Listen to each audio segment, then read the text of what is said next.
Bonjour, salut, toujours en direct de IT System.cd avec ingénieur Fiston Myers. Nous poursuivons notre session de formation avec notre épisode 2 qui s'intitule Configuration de protocole VTP. Après avoir exploité la théorie concernant le protocole VTP, maintenant nous allons passer à la présentation de notre maquette qui sera mise en place pour poursuivre notre session de formation.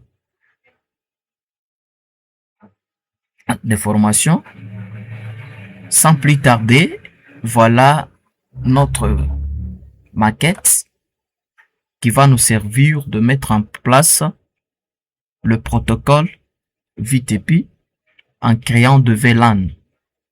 C'est ça notre maquette. Ici c'est les switches multicouches, switch du niveau 3. Ça c'est les switches du niveau 2. Et ça c'est une D. Ici c'est le mode serveur, VTP serveur. Ici c'est VTP client 1, VTP client D, VTP transparent. VTP transparent. C'est ça notre maquette. Pour ce faire, nous allons utiliser les logiciels Packet 3R, qui est un logiciel propriétaire de la société ou de l'entreprise Cisco. Ce logiciel va nous permettre de créer nos propres réseaux et les configurer. Nous l'avons opté pour mettre en place ou réaliser notre réseau.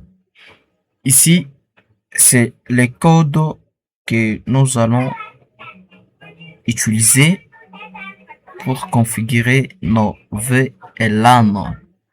Nos VLAN. Il y a des codes, tout ça.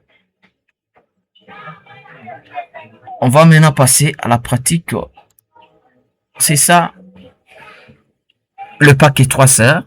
Paquet 3R. Le sujet est là. Configuration de VLAN avec le protocole VTP. Ça, c'est le site 1. Ça, c'est le site 2. Ça, c'est le site 3. Ici, c'est le centre IT Center. C'est là où nous allons configurer ou créer tout le VLAN. Le tout se fait ici. Ici.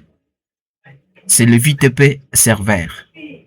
C'est au niveau du VTP serveur que nous allons créer nos VLAN, supprimer les VLAN, modifier les VLAN. Tout se fait ici.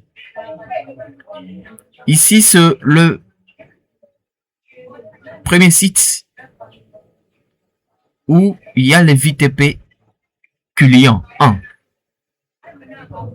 Le VTP client 1 doit recevoir les annonces VTP envoyées par le serveur. À ce niveau, l'administrateur n'a pas la possibilité de créer le VLAN ou le modifier, non. Deuxième site, c'est les clients 2. Il fait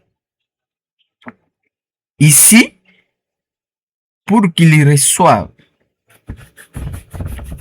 les configurations ou les modifications de VLAN provenant de VTP serveur. Il doit le recevoir à travers le VTP transparent. Le VTP transparent, il reçoit les annonces. Les annonces provenant des VTP serveurs et les propager au niveau des VTP client 2. C'est-à-dire ici, il ne prend pas en charge les configurations de VTP serveur, mais sinon il reçoit le message, il ne les traite pas, mais il envoie directement ces messages au niveau du client. Et au niveau des transparents ici, il y a l'administrateur a la possibilité de créer, supprimer ou modifier le VLAN. Cela se fait d'une manière locale. Et toutes ces modifications ne seront pas diffusées au niveau des VLAN client ou VTP client 2. VTP client 2. Voilà la synthèse de cette maquette.